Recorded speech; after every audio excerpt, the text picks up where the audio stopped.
Welcome to Home Dad Chat, brought to you by the National At-Home Dad Network. My name is Brock, My name is Danny. and we are here to talk about life as stay-at-home dads. So sit back, relax, and enjoy the show. No, I don't want much. I even love handmade crafts made of macaroni.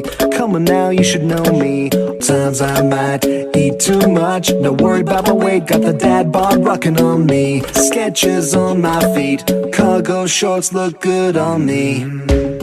I'm a dad, that's what I do. Hey, everybody, welcome to Home Dad Chat. Okay, hold on a second. Take two. Hey, everybody. Professionals. And you're not going to open it for me? No. But I can't open it. It needs a bottle opener. Well, you didn't ask for opening. I asked for a beer. Your wife is one of those people who didn't has to ask for talk to opening. herself when she's on camera. Did you know? Yeah, She's always looking at the camera, and I'm like, no, I'm over here. My eyes are up here. Excuse me. She brought me a beer but didn't open it. I have a glass right here. You know, all right. you train them, and they just I know, right? Oh, wait. Here you are, Lord Loosh. Oh, well, hey, we'll get into that in a second. I'm going to say I have a handmade bottle opener with me at my desk at all times, thanks to the. I should just keep this one here because honestly, I have two at the fridge. And that is the official Dimwickle Designs 2022 Phoenix Home DadCon bottle opener, correct? It is. Yeah. I'm going to pour my New Belgium 1554 dark ale and welcome everybody officially to this episode of Home Dad Chat, which on the ball. I'll tell you, this is probably the craziest opening to an episode that we've had, but that's okay because this is episode 96. So, and I have to say too that I'm really, this should be I want to be our most polished tonight because our guest tonight is just someone that I'm really excited to talk to. I don't want to say the name and everything, but is a PhD, talks about issues that directly impact us regularly, is an author, and it was actually recommended by two other people to us, Brian Anderson with Fathering Together being one of them. And just like, yeah, you need to talk to this person. And I'm like, okay, cool. And I looked up, I'm like, oh yeah, okay, all right, okay. Yeah. And I'm sitting there all day long and I'm thinking, it's November's almost over. Maybe I could just go ahead and shave all this nasty hair on my face and shave my head again because I look unkempt and I do not look good. I do not grow a beard well. I look like a little, I don't know what it is, but like a neck beard almost. It's just not good. You're good, man. I hope so. Yeah. It's a podcast, not a video. Right. Yeah. Anybody who watches the video gets all the extra goodies involved in it. We can hope that the doctor will. But anyway, do you want to do introductions and then we can? No, I wanted to, real quick before we do that, though, I wanted to brag about something. So Josh Domash reminded me last week that he had not received his Home Dad Chat sticker because, of course, he wasn't able to come to Home Dad Con. So I, was handing them out to everybody while we were there. And I chucked in that and a Dads Don't Babysit sticker in there because he didn't have one of those and sent them to him. And then he so kindly sent me back a handwritten letter with a wax seal envelope and just this wonderful letter where he calls me, his lordship, House of Loosh. Yes. And Lady Corey, and just it's great. I love it. I mean, it's one, you don't get too many handwritten letters these days. Two, it's all in cursive too, which is even better. But yeah, I mean, it's just a great little thing. I might have found myself a new pen pal. Cool. Yeah. For those who know what a pen pal is. I was going to say maybe we should find that one for people. My kids had a pen pal for a very short time when they were younger, but it was one of the other dads in the network, and it was his kid wanting to send letters, and then my kids wanting to, and they were written like a 5-year-old would write a letter. I mean, they really weren't that great, but it was pictures, and then they're playing soccer, and we still have those. And the kids are like, "Can we pull the letters down?" I'm like, "I don't know. They're kind of fragile now. We don't want to get them ripped up or something." So, but anyway. No, that's cool. But yeah, so anyway, I just kind of wanted to brag about that because I thought that was really cool. I got that in the mail when I came back from Thanksgiving. So, yeah. Well, like I said, this is episode 96, which is crazy in itself. And I think that it's going to be super exciting to have on this guest because we're going to be talking about gender equality or inequality. I have some interesting questions about that to me personally, because I feel like there's still quite a few things that like, I'm like, okay, what does this look like? I don't know. Like I'm still trying to figure it all out. And I feel like a lot of people, when you talk to them, have a very, they have a big misconception as to what that term even means. And so I really want to get their take on this and see exactly where they're coming from. And they just published a book about it as well back in June. So it'll be really interesting to talk to them about that as well. So we'll be bringing on, and I'm going to butcher her name. Do you know how to pronounce her last name? Well, I would assume it's Mangino. Okay. I didn't know. I can't imagine it being anything else. So Mangino? It's Mangino. Please say Mangino. Make my night. Dr. Mangino? Oh, yes, that's it. That's what I can quit now. I can leave. I go. We'll find out. I believe it is Dr. Kate Mangino. Okay. And we will make sure here in a moment when we talk to her. But we've only spoken in email up to this point. So as far as I'm concerned, we're best friends, but she probably wouldn't recognize me in a crowd, obviously. Well, apparently she's been following us on Twitter with the National At-Home Dad Network. That's how she was like, oh yeah, like I've seen you guys before. So I felt pretty good about that. I felt like I was like almost celebrity status with that acknowledgement. So yeah. But yeah, so we'll bring her on here and get to talking about the topic of gender equality after this wonderful commercial. Become a member of the National At-Home Dad Network, an organization focused on providing advocacy, community, education, and support. Connecting with households where dad is the primary caregiver of the children. We do this through our webinar and podcast series, mental health support groups, regular online social events, as well as our annual convention. The National At-Home Dad Network is a 100% volunteer organization. Without the generous support of its members and the community around it, we would not be able to continue the work that we do. Becoming a member gives you access to past convention speaker presentations, the ability to vote for board members annually, and ensures that the organization's fees and bills are in positive standing. Oh yeah, it should not go unmentioned that there is some cool swag headed your way if you decide to become a member. For only $35 a year, your membership provides you with the exclusive content only we can generate, and you'll be supporting an organization that benefits families all around the country and world. By advocating for them, offering them community, providing education and guidance, and supporting them to grow in their parenthood journey. And one last thing. If you contribute $500 or more, you will become a lifetime member.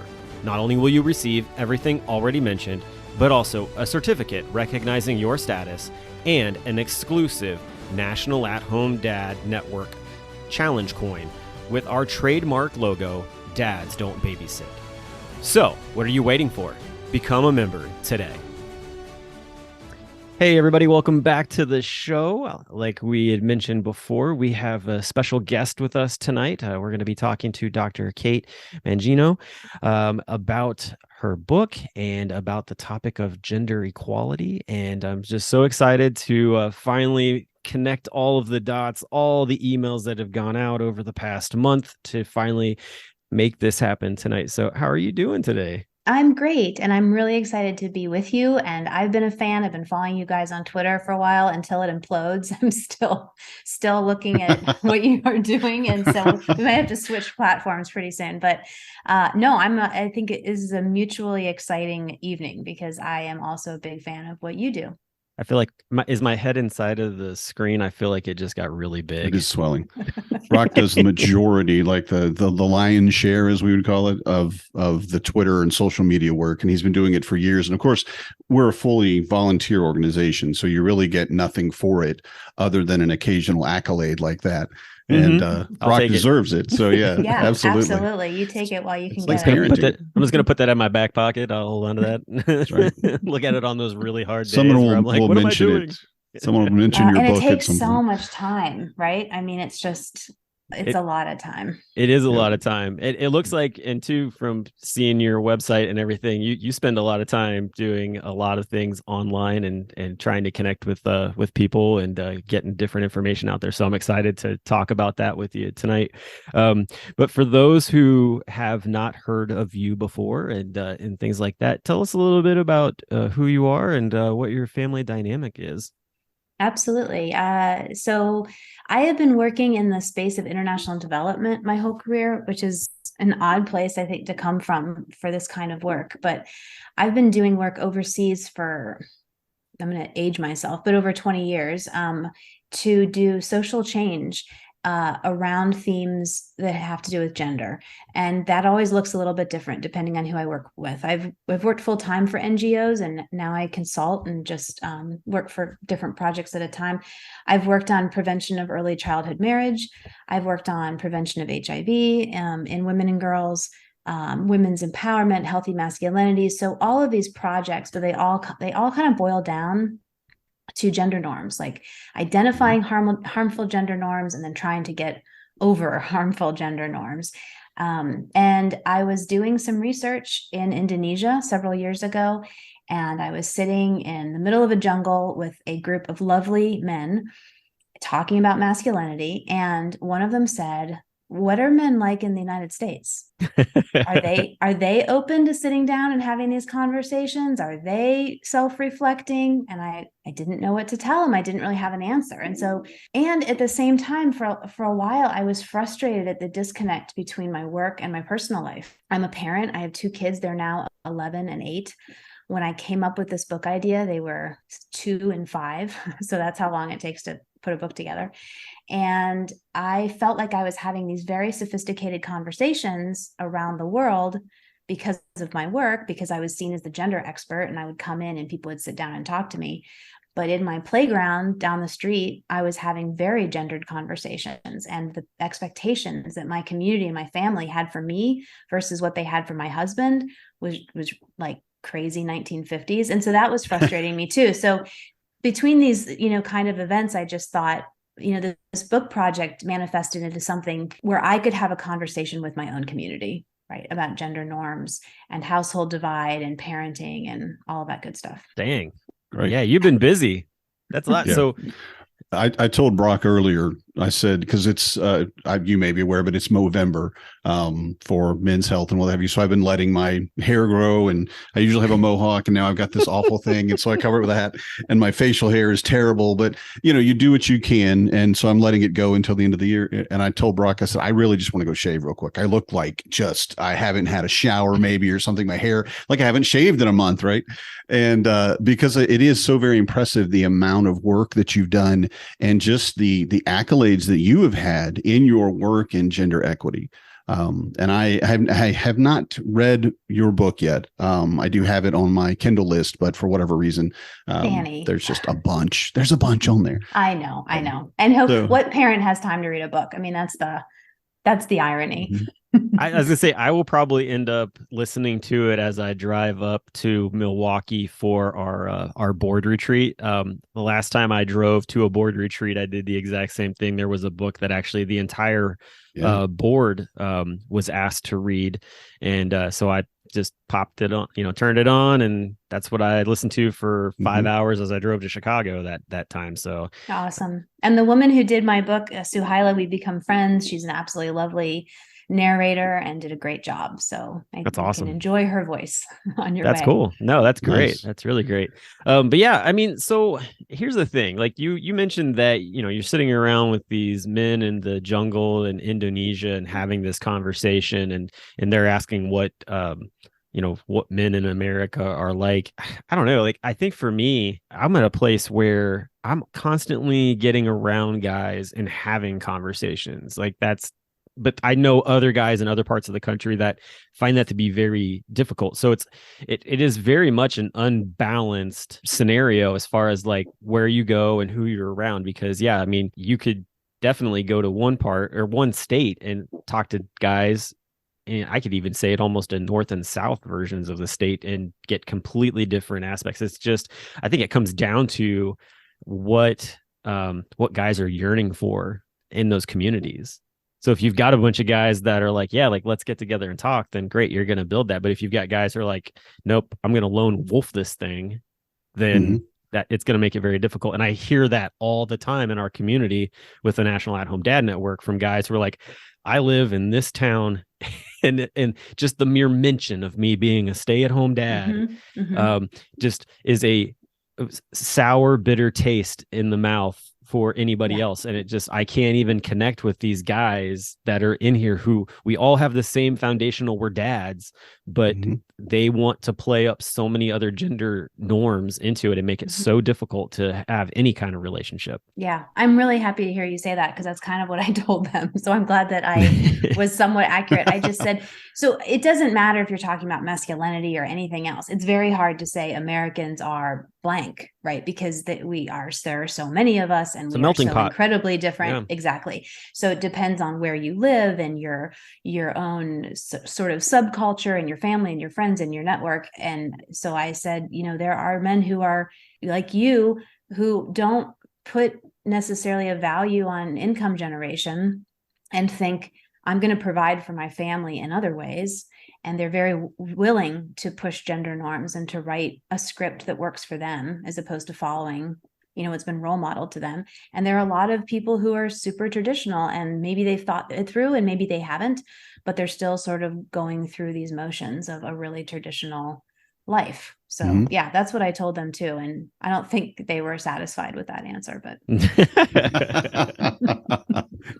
well, I'm not satisfied with that answer either. I long for a world where you say, well, how are dads like in your country? And we're able to say, oh yeah, they're absolutely, the equity is there. Yeah. The dads do just as much. Is that my wife and I have had an ongoing discussion over the last month of what we would define as a fatherly role in a relationship or in a family, and what we would define as a motherly role. And we've boiled it down to there's really nothing. I mean, when you really get into it, there are things, of course, that only a mom can do. And that's true, but because only a woman could do those things, let's say. And technically, I'm sure there's things that only a man could do as well. But beyond really childbirth, everything else is just kind of, my wife and I kind of describe it as we're just kind of an egalitarian thing. Who can do this job? Can you do this job, or can I do this job? Okay, we can both do the job. Who does it better, or who enjoys it? Well, there you go. You enjoy doing this. And there are jobs that would fall into the motherly role that my wife just excels at. She is so good at it. And I'm not. There's like certain things, especially when it comes to like college planning, which may not be a mother or father thing, but as an example, she's just much better at it, because she went to college. She's got her master's. She did all of these things. I have none of those things, and I don't have really a grasp on it. And I have no trouble saying, oh, no, you're better at this. And it never comes down to be blunt, who has the penis? Oh, well, then they need to do that. I mean, it just makes no sense, right, to us. And up until the time that we agreed that I was going to be an at-home parent, we really never had any major issues when it came to gender. It was just like, who did it better? But then when you put kids in the role, fathering as opposed to mothering a child, really it's the same. You may come at it a little bit different. There are differences in how you would approach a job. I have a shop vac up in my kitchen. Most moms probably never would have thought to have a shop vac in their kitchen, just because they probably never got exposed to a shop vac. What's a shop vac? Yeah, there you go. Okay. So it's basically one you would use in your workshop that will suck up large pieces of debris, liquids, everything. It's a liquids vacuum dry, that will take liquids dry. So you can, you spilled your bowl of whatever again. Okay. Whoop, and it's all gone. Right.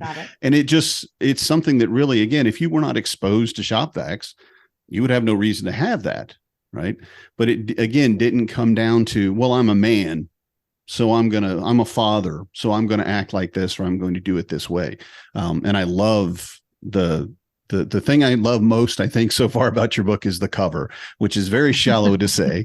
And we should say this too, because the name of the book is Equal Partners, Improving Gender Equality at Home, which is great and a huge title. And I love it. But the cover is a list of chores a list of things, help with homework, cook dinner, provide for family, laundry, groceries, and they're all kind of crossed off. And every single one basically comes down to, in my house, who's best at that. If you want somebody to help with homework, is that mom or dad or both?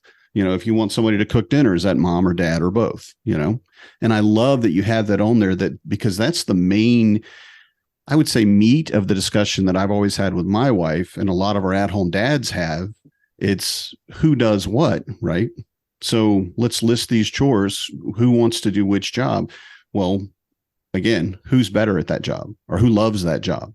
So just the cover of it, and I hate to say it, I don't mean to shout, I will read the book, I promise, but it really hit me very well. So if nothing else, you did a great job in choosing the title and the cover. So, Well, for thank you. Shallow Place, raise.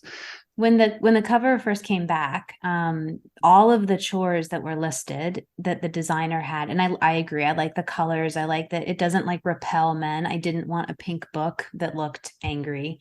And the designer did a fantastic job. But all of the tasks were physical tasks. It was walk the dog, fix the sink, grocery shop. And so my agent actually came up with the idea, hey, why don't we also include some cognitive labor in there?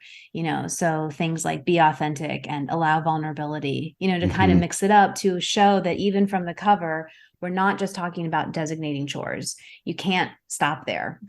It goes so much deeper. And until you understand why we do the chores that we do and how those fall into different categories and buckets, that's kind of where the change comes, when you understand what's underneath those actions. Yeah. My background, and I'm kind of curious on yours as well with this, but my background with my family, like my mom and dad, this is not even a conversation. Like my parents were very balanced when it came to, I knew I could go to them for pretty much any of this stuff. Like it wasn't any big deal. And I think that one of the things that I kind of scratch my head at and sort of like just wonder every time I come around people who have such just an imbalanced understanding or misunderstanding is like, why is this such a big issue for you? Like, I don't get it. That one, this is not the 1950s. Two, like, you obviously either you're sleeping in under a rock and are not seeing that the world has evolved into a place where it doesn't matter male or female. Like, you can do it all, and why make a big deal about it? But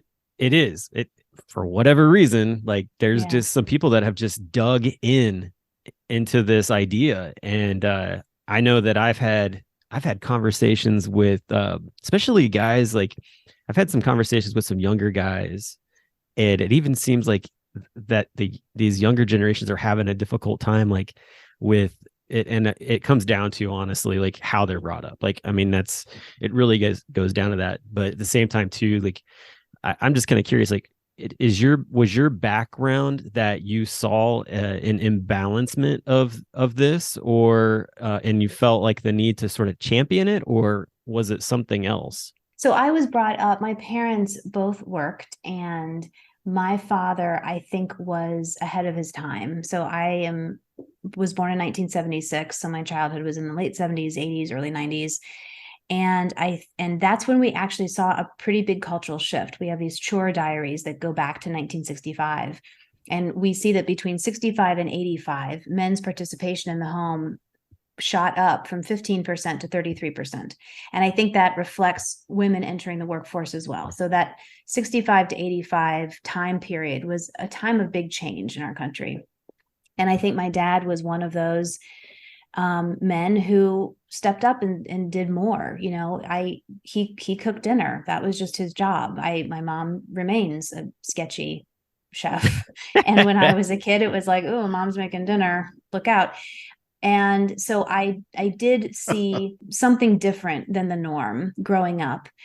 However, my dad did not do a lot of cognitive labor. I think my mom was still the house manager, and I think she still organized camps and organized school stuff and was the point of contact for a lot of extracurricular activities. I think she managed our family calendar. So I think my dad did more than the average father for sure. We've had this conversation since the book came out, but I don't think it was 50-50. And he would agree with me that my mom was still doing a lot of the cognitive labor.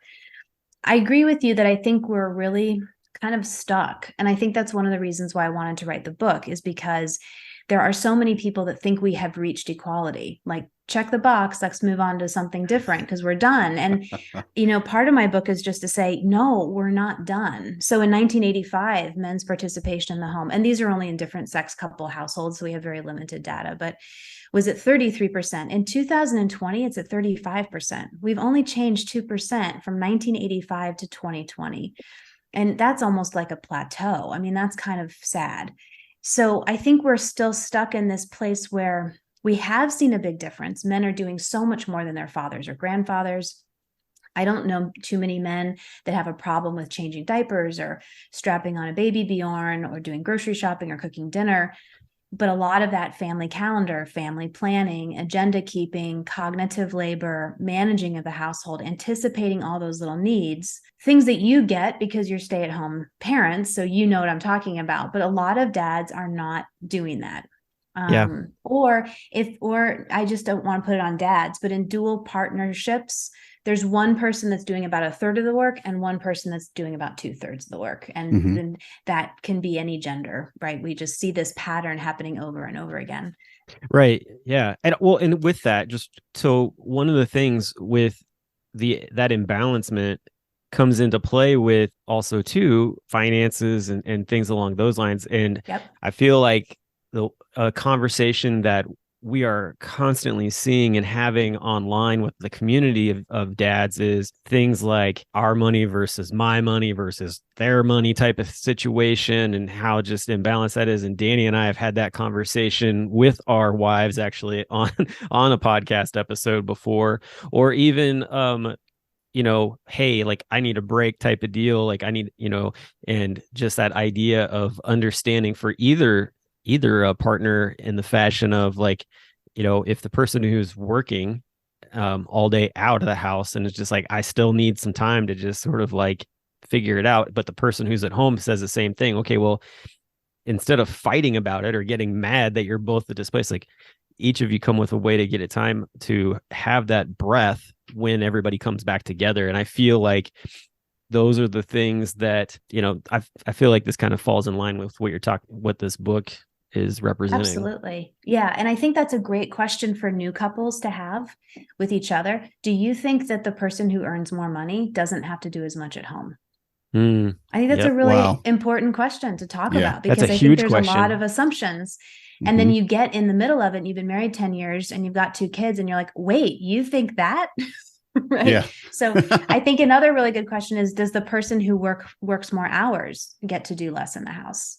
And I just think that having these conversations, talking about what was your home like growing up? What was your childhood like? And do you want to emulate that with our family, or do you want to change that? I just think there's so many assumptions that we make, and having those really hard conversations as early as possible in the relationship is really healthy. And I know everyone's like, when I talk to people who are like doing relationship kind of pods, they're like, Kate, no one talks about that when they're dating. And I'm like, I know, because when you're dating, it's fun and it's physical and it's romantic and everything's great. And who wants to sit down and talk about? But, having a few hard conversations up front could save you a world of frustration and hurt down the road. Yeah. I completely agree. And also just give you an understanding of who your partner is, even if you still absolutely, this is the person for me, knowing in advance how they're going to act or respond to the way you act or those situations you run into. I think those are amazing questions. My wife and I went through a little bit of,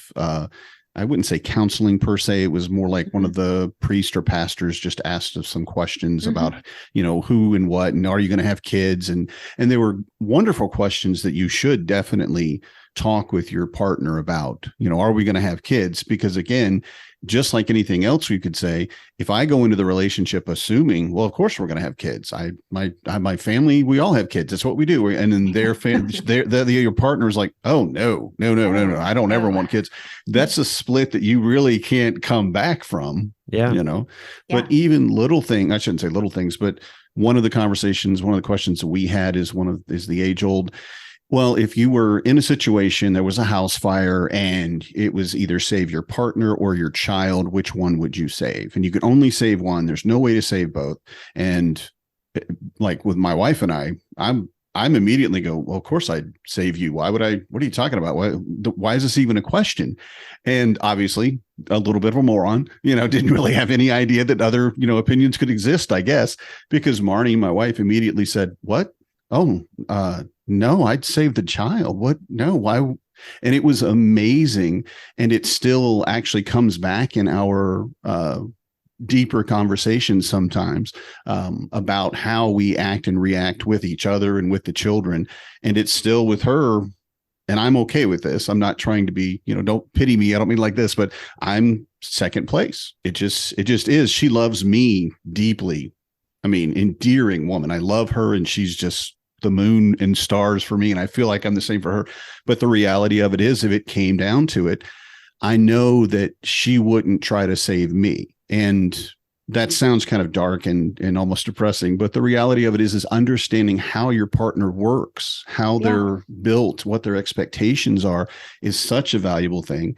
And granted, maybe when you're dating, maybe that's not, you don't want to get in the heavy stuff, but if you're going to make this person your partner, come on. You were talking about finances earlier, and something that came up in a conversation today, which I think is fascinating, especially for stay-at-home parents, is the question about insurance.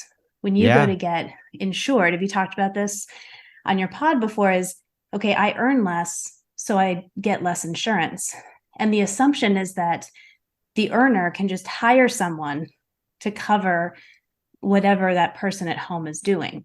But we all know that that's insane.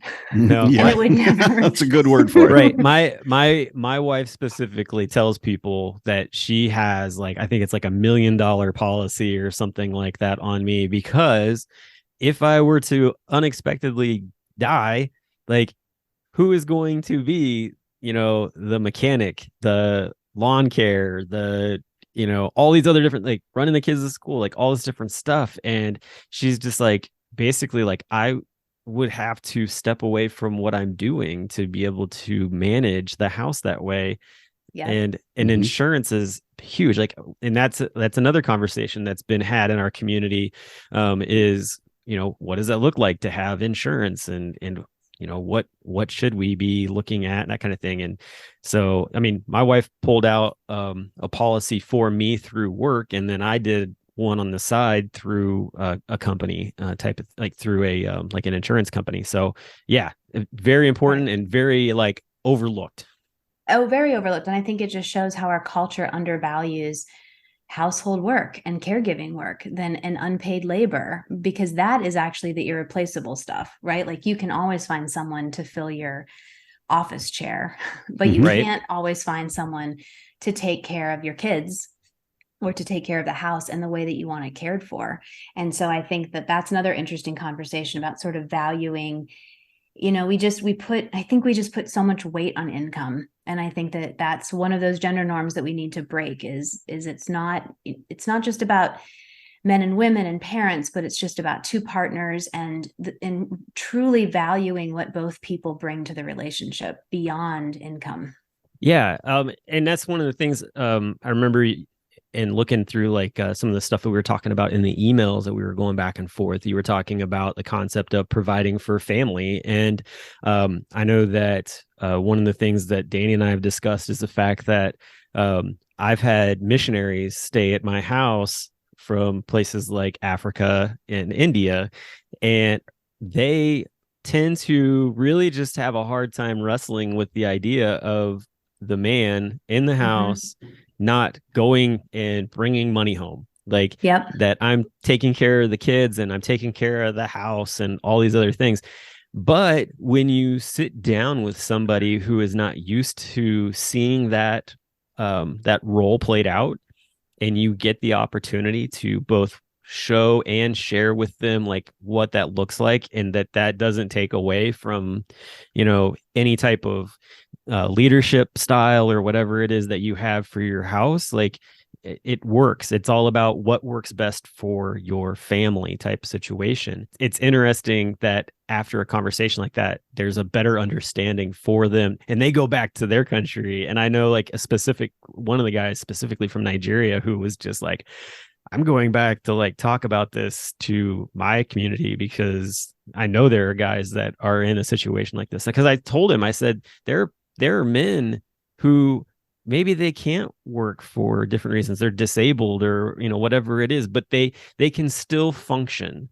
It's just that they can't do certain things in the workplace because we've got dads like that, especially like veteran dads who are disabled. We've got dads who maybe they've gone through some very traumatic times in their lives, and being at home with the kids and taking care of the house is a way better place for them to be than actually in the workforce because of what they went through. And so I think that is a huge gender norm that is probably one of those ones that until you have a conversation with somebody and they actually see it, you have this ingrained idea of what it looks like for the common, culture out there. And hopefully that's one of the big ones that I'm always talking about. Like this has got to break. People have got to realize this. I totally agree with you. This has to change. I still think that we're raising girls with this implicit, unspoken prioritization of the home and the family.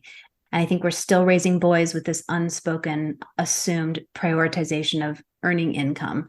And that's why, until you get there, a big part of my book is that I interviewed 40 men who are already equal partners in their home.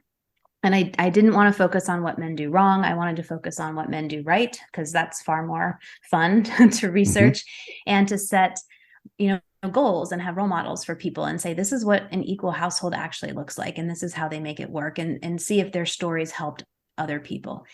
And when I interviewed those 40 guys, and they came from all over the United States and Canada, I made sure that, had a diverse representation in terms of education and ethnicity and jobs and, country of origin and all kinds of different identities.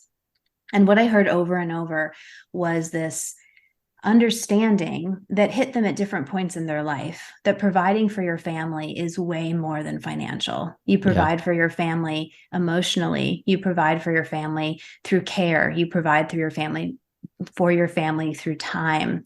And that you have to look at this as a collective whole. And that when you divide it with your partner, you're looking at this whole. And it really doesn't work for one person to just focus on finance and say, I'm not going to be emotionally involved. I'm not going to do any caregiving.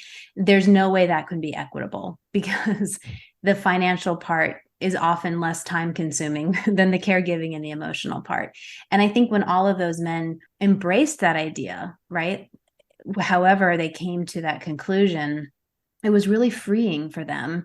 And then when they were successful in providing for their family in all of these ways, it felt incredibly rewarding to know that you were competent and able to totally holistically provide for your kids and your family. Yeah, definitely. I do want to go back to, because you brought it up about, and this was probably, I think the phrase you used was cognitive labor, but the two things on your cover I wanted to talk about, and you already again spoke to it, but about it's not being vulnerable, allow vulnerability and to be authentic. And the idea behind what an at-home parent is, hands down, if you say stay-at-home mom, I think most people, even today, would think, well, that's the person that stays home and does the laundry and does cleaning and cooking and takes the kids back and forth, the taxi and all that.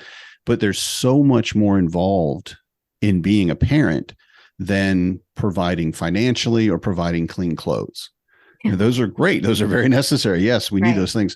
But the reality of what your child needs, and again, talking earlier about insurance, how valuable is it to have someone that will read a book to your child at bedtime? Yeah. I mean, you cannot put a price on that, really. You can't. And there was nobody in the world, I think, that I would pay money to, hey, will you read a book to my kids so I can finish up this dissertation or this, the TSA reports or whatever thing I've got to going. So I've got to send these emails. But maybe once a month if you want to have dinner with your wife, but not every day. Yeah. And have someone, of course, that can come in. But the needs of your child and providing for your child go so much further than the cooking and the cleaning and all of those and making a dollar. So the things, the realm of that a parent provides, and that's an at-home parent or a full-time parent, whatever it might be, is of course very, very important. How do you see, or how did you, when it was the EP40, was it? Okay. And I Yep, you apologize, I got don't it. remember. How did you find that in that data that you got from them? How well represented was that? How equal was that part of it? And just want to talk a little bit more, if you would, about how that falls in your book. In terms of how were they participating Mhm. with their kids? Is that in the Yes, time in please. the home? So what's really interesting, and I started out, it was hard to find these guys. And I'm honest about that, not because I think that there are so few of them. I wish I would have known about your network actually when I was doing my research, but ages ago. But I started, there's no network, like there's no Facebook group of equal partners. There was no like Twitter group. And so I had to sort of just shift through people that I knew and try to find them and identify them. So I wrote this protocol and I reached out to all my gender expert friends and said, like, do you know people like this? And most of them said, no, I don't. And a few of them said, yes, I do know someone like that. And they would refer me. And then it was a process. And then if they finally passed all of my steps and they agreed to be interviewed and their partner was on board and we went through the interview, then I would ask them to recommend people. And so then it's turned into a snowball sampling. And so equal partners would recommend equal partners. And that's how I got to know all of them. And it's interesting that none of them had like crazy C-suite jobs.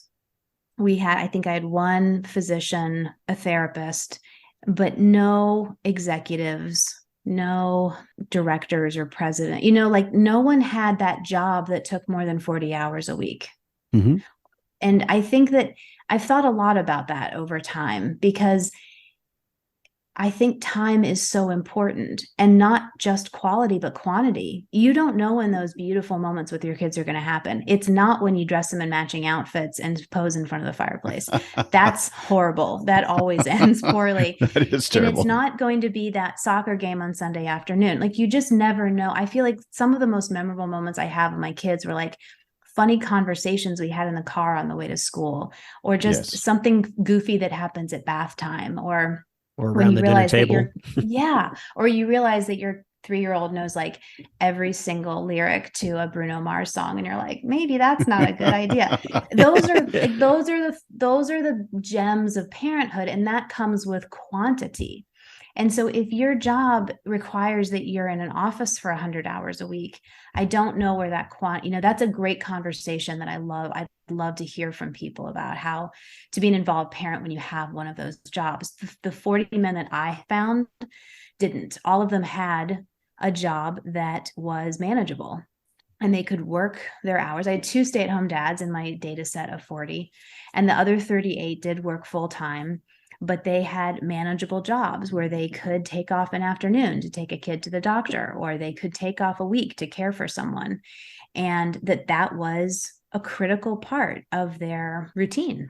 I feel like if you talk to somebody in that realm that you're talking about, where it's a dad who works really long hours and whatnot, if I was one of them, I would not want to be on record as saying, yeah, like I work all this time and I miss out on everything with my kid. I'd probably make them feel awful. But I get what you're saying, because it makes total sense. And I've had that conversation with guys off the record that are like, yeah, I work so much, like I don't get time with my kids. And they're like, it's horrible. But at the same and I've posted them like, well, have you thought about maybe looking for something that isn't so time consuming? And they're just like, our entire lifestyle would change and it would be just a complete disaster. And I'm like, that's a choice that you're making there. I get that. That's an interesting definition of disaster, right? I mean, and unfortunately there are jobs out there that just require, and I hope that we see a shift. I hope that in the future there are finance jobs that allow you to work 40 hours, that there are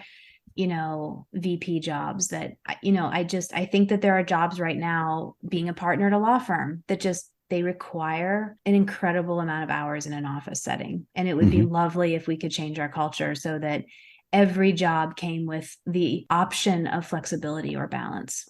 Yeah. I was listening to I listen to a lot of times in the mornings a local AM radio station, which is kind of a big one here in the area. It's a 700 WLW.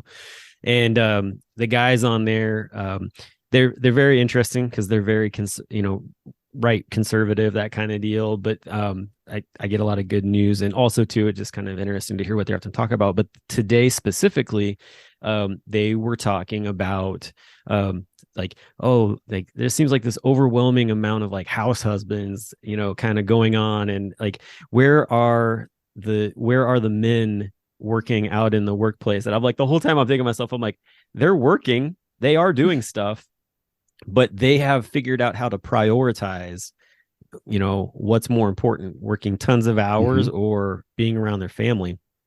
And I even had that conversation driving Uber with a lady that actually, her name is Julie Balke, and she comes on, and she's a very big on 700 on Wednesdays, where she comes in and talks about careers and things along those lines. And we had this amazing conversation where she was just like almost interviewing me while we were driving, because she was just so like amazed by the fact that how my wife and I had structured our family and how we were doing things, and just talking to her about like stay-at-home dad life and all this different stuff.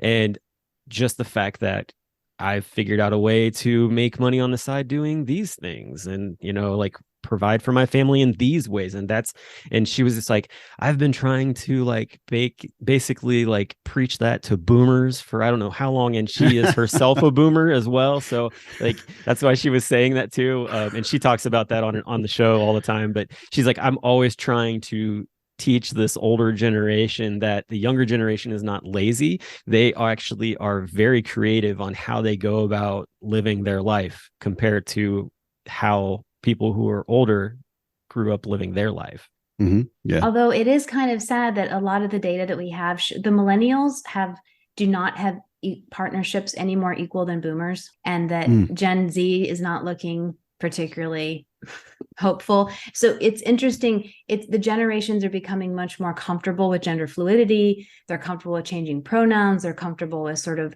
outside of box. But when a heterosexual couple partners up and goes and settles down, there's lifetime of norms that settle in, and there's all these assumptions. One thing that I hear all the time still, even couples that will say, oh yeah, we're totally equal, we believe in equality, we're 50-50. Then I'll hear the husband say, yeah, but she manages all the stuff in the house because she's just better at multitasking. And I'm just like, no, she's not better at don't undersell yourself. You're totally able to multitask. You're totally able to anticipate your kids' needs.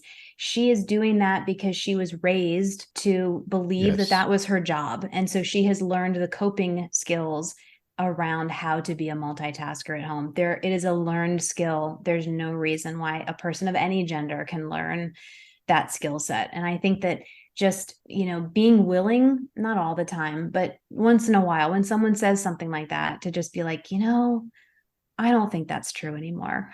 It's 2022. It's almost 2023. Right. Can we move beyond that a little bit? And I think that usually when I push back, people, like you said, like the people that stayed in your house, if you're able to have a conversation and explain a different perspective, oftentimes it doesn't take as long as you think for people to be like, oh yeah, you've got a point. You know, so it just takes saying, I don't think I believe that anymore. I feel like I have a lot of those conversations when like I said, when I drive Uber, because like I just very specifically remember a conversation with a young man who he's in the Army, and he said that he was getting ready to go back after he took some time off. And we were talking about the fact that, I'm a stay-at-home dad, and that, I am ex-military as well. And so we were talking about just sort of like, sometimes it's one of those deals where it's like, you're in and then you're out, and then you got to figure out how to make it work. You can't it's not always going to be the same, and you got to be able to pivot. And I was like, it's also, I feel like a lot of times, being a parent, it's like being on the battlefield. Like you might have a plan in mind, but it don't take much for a bomb to go off or something. And it's like, we've got to change plan real quick. We got to figure something else out type of deal. That's a great analogy. And I had this like 15-minute conversation in the car with him because he was a captive audience to it. And in the end, he was just like, it was great because in the end he was like, man, you giving me a lot to think about. Like I really like, he's like I look at my dad and my brothers and my uncles and stuff, and they're very much like, you're the man, these are the things that you're supposed to do. He's like, but you're telling me that like I don't have to fit into that box. And I'm like, no, you do not have to fit in that box. No, Like yeah, no one has exactly. ever had to fit into that box. Unfortunately, that box has been put there, and people just feel like, because all these other people have said this is what you're supposed to do, that you just need to fall in line like a lemming. And that's not the case. Like you can break out of the box. You can break off all the generational chains that have been strapped on everybody else, and you can make your own way for your family. And that's the thing that our family has done. And it's kind of interesting because I feel like that falls in line with chapter 8 in your book, which you put into the email here about raising the next generation of boys so that they're capable of equal partnership. You said that you're, how old is your son? Is he 8? He's 8. I have an 11-year-old daughter and an 8-year-old son. So I have a 9-year-old son and I have a 7-year-old daughter. And that topic is very much like on the forefront in our family, because I don't want my son to just basically go about this like, this is how I'm supposed to be, that these are the things that, like, these are the roles I'm supposed to play kind of deal. And it's like, no, man, it's like, I want him to see that he has the capability to plug himself in to different areas of life and be fine with it. So, and I feel like it's one of those deals where there's a country music song where it talks about like the kid like watching everything that his dad does, and even as far as like what he says and things like that. And I've always like kept he cusses. He does, yeah. He cusses. He does. Where'd you hear that? I was watching you, Dad. I was watching you, Dad. Come on. I want to say it's Rodney Carrington, but I'm not sure that's who it is. But but it's just that whole idea of trying to be a good role model to my kids, and also to being a good role model to other boys. Like when I go to school, I have a lot of his buddies seeing me at school, and I've sat there before and they're like, how is it that you're able to come in here? My dad can't come in here to school. And having that conversation about like, well, this is my role in the family and this is what I do. And they have so many questions, and once you put that out there, but it's so great. I've enjoyed every conversation I've had with the 4th graders that I sit down at lunch with from time to time. That's great. And I learned from the EP40 that some of their biggest role models were not their parents. In fact, very few, I think 2 of them came from households that role modeled equality, and 38 of them came from either traditional households. Several came from violent and abusive households and had parents who struggled with substance abuse and violence. And one in particular grew up in and out of shelters because their dad was so violent. And so, they found role models in uncles and neighbors and camp counselors and teachers and coaches. And so I think that when you hear those stories, you realize we all have so much more influence than we think we do. It's not just our own kids that we can influence. It's any kid that touches our life. And it doesn't matter if it's daily or 1 week a year, but it matters. And I think that when we think about the words we use and the actions that we choose to have, and I think being authentic, going back to what, you mentioned about the title,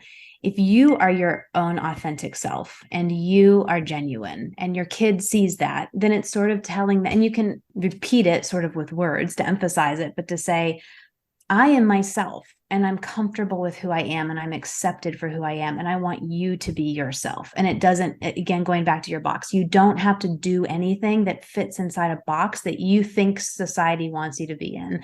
I just want you to be who you are. Yes. And I learned through my research that it's extremely important, especially with young boys, with all kids, but especially boys, that we don't accept mad, glad, and sad. That when we say, how are you? If they say, I'm mad or I'm sad, don't accept that and dig a little deeper. Can we find another word that articulates that feeling? Are you frustrated? Are you feeling left out? Are you feeling failure? Find something that's more precise, because boys, they're not encouraged to go further. And so they have a hard time, even into adulthood, putting a word with that Yes. emotion that they have, which then hurts their connections with other people, right? So one of the best gifts we can give to our sons is just articulating your feelings and accepting your feeling, whatever you're feeling on any given day. Yes. The emotional self-awareness to me has been one of the most important things that my kids picked up, that they talk to other kids and I hear conversations between them and the other kids just don't have the words. No, they don't. And it's just like just a reading vocabulary, just the vocabulary that you have strengthens your ability to handle the world. Well, what is that thing? I know what that thing is because I know that word. It's the same thing when they're feeling those emotions, especially when most men are offered, well, you can be angry. That's okay. Anything else we we got to watch that one. Yeah. Okay. But anger is a secondary emotions. And even my 8-year-old knows this by now. And she'll get mad and like, she's really mad today. She came in and she's not talking until Christmas. Right. That's how mad she is. And she'll be fine, of course. Right, but she came in and she showed me a note and I'm like, I told you you can't come in and talk to me. And I know she thought, well, I'm not talking to you. Here's a note. Right. But she understands that anger that she's feeling, and she wrote it down. She said, well, I'm feeling very angry, which is because of my frustration. And I'm frustrated because this and this and this. And then teaching too what you need to resolve that feeling or to process that feeling. If you just, and they will tell me, look, I'm very angry because I've gotten very frustrated with my brother and I just need a hug.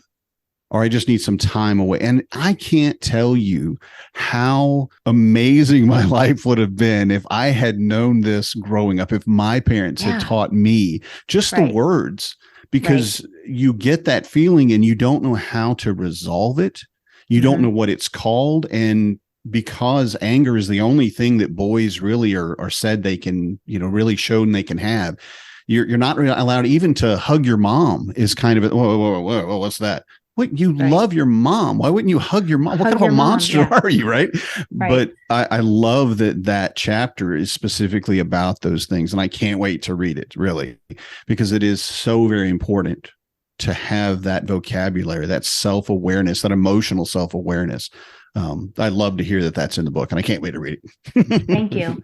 And one thing that I'll add, which it's not in the book because it's come up since I wrote it, but I've just been thinking through this the last couple months, is my daughter's 11. And so we have the books in the house now about like your body is changing and you're going to have your first period soon. And we're reading that book with her and my son at the same time. And he has great questions, and it has destigmatized the whole having a period thing, and has made my son totally 100% comfortable with that conversation about girls and differences, and it doesn't feel taboo to him, and it doesn't feel mysterious. It's just part of his sister's body. And I think that that's another great thing that we can do with our sons, is sort of there's like these female mysteries that we just don't talk about with boys. Why not? Yeah, right. If you grow up, you're going to have a partner or friends or coworkers. You should know this stuff. And beyond the map of the uterus that you learn about in 6th grade, you should understand the big picture. Yep. So I do think that there's a lot. I think culturally, we have already we're better at raising our girls. I think in the last 10, 15, 20 years, we've really changed the way we raise girls. I don't think we've seen that big of a change in the way we've raised boys. And I think that's just getting started now. And I hope we see that, big shift in the coming years. So kind of speaking to the whole, like, kind of destigmatizing, I've seen a few times on like scrolling through TikTok where I've actually seen like young men who they have shown in their bathrooms, like of their apartment, like where they have actually gone out and bought feminine hygiene products because they have friends who are females that come over to their house and they want them to feel like this shouldn't be an issue. And so like I've seen them like open up the drawer in their bathroom and be like, I have this for my my friends that come over. Or I've seen a few where a male teacher like, hey, I understand that I have, female students that might need something. They can get up at any point in time. They don't have to ask. They can go get it, go do what they need to do. And that's fine. Right. And like, there needs to be no big show. There needs to be no question about it type of thing. Yeah. And those are the kind of things that make me really smile and give a silver, okay, That's like awesome. we are moving in the right direction on Yes. this. These are the Yeah. things that I absolutely want are. these are the things that I want my son, I want my son's kids, I want my daughter's friends who are boys to understand, so that there doesn't have to be this all like, ooh, ick, like blah, whatever it is kind of reaction to that whole idea of it's just part of life. It's our body. Right. It is. Yeah. Right. The inability to buy tampons just boggles my mind. I just can't, because I know when I lived in Georgia until recently, and I was in, whatever store, and I was just picking them up because I have my wife, and my oldest was actually assigned female at birth. So he still has a period, and I'm standing, okay, so I need these and these. And there's a guy standing there, like, he looks like he would rather be dead. He was just mortified to have to stand there and like, oh, and I'm like, hey, bud, you need some help? Because this is not it was nothing I knew about before I had children, to be honest, but it's something that, again, you learn, like you said, you want to teach your kids, this is how a body works, and it's not gross. It's not, body's birth and all that is kind of gross at times. Let's say, bodies can be gross. Let's be honest. It can be completely disgusting, but the no ick factor, right? Right. And a body that has like female traits isn't grosser than, right. We want to destigmatize all of the gendery stuff around it, and just, bodies are bodies. And I think that's a really healthy place to start with kids. Definitely. This book, I am excited. My voice. Wow. This Need book. Some more beer? No, I don't. I have enough. Your book, Equality Partners, it became available back in June. So that's one of the great things that for our listeners, they can get a hold of it. It's already out there, which is awesome. I think that this topic, we could probably talk about it for another hour in a lot of ways, but I want to respect everybody's time and things, just so that people can find you, Kate. Like, where are the best ways to come into contact with you online? So my Twitter handle is @ManginoKate, and for as long as that lasts. And I am on Instagram. I have the same handle on Instagram, but I can't figure out how to work Instagram. So that's on my to-do list in the next few weeks, is to be better at that. But I am there. And then I have a website, katemangino.com, and my emails address is right up there. And readers write me all the time just with their thoughts and questions. And I love people who engage and follow up. And I've probably had more men reach out to me than women, a couple non-binary people. And I love that sort of the unusual suspects have written to me and said, I felt heard, because a lot of this conversation focuses on heteronormative families with people with kids. And, I'm trying really hard to say, this is a topic of conversation that we all need to take on. It doesn't matter if you're a parent or not. It doesn't matter what your gender identity is. These are roles that we play in a household. It's not linked to our DNA. It can change. It can evolve. And if we're constantly just tasking married people with kids under 15 with solving inequality in the household, we're never going to get anywhere, because those are the people who are like the busiest people ever, because they're balancing so much. So I really, I encourage grandparents and aunts and uncles and friends and neighbors, anyone who feels like they believe in gender equality and they want to make a change in their life. They want to think about the words that they can use, the actions they can take, the ways that they can be supportive to those people in their family and their community. I encourage you to pick it up. And it's, brick and mortar stores, it's online, it's in an Audible format. Lots of libraries have it. If you don't want to invest the money, just check out your local library. And I have a lot of action steps, hoping to help people think through not just the theory behind it, but what can you actually do to make a change in your own life? Yeah, definitely.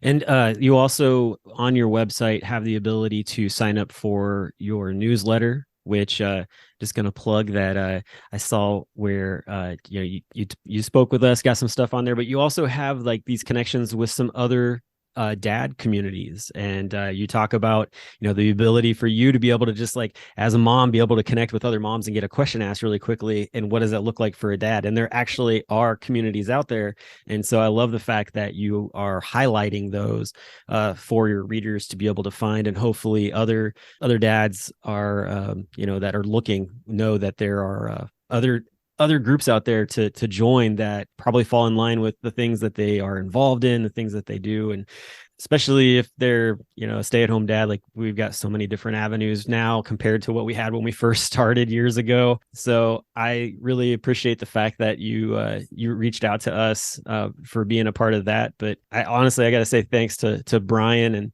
was it Brian Anderson? It was Brian Anderson. Yep. Yeah. Together. So shout out to Fathering Together. I see his book. I see the book back there. Yeah. Yeah. His book is behind me too.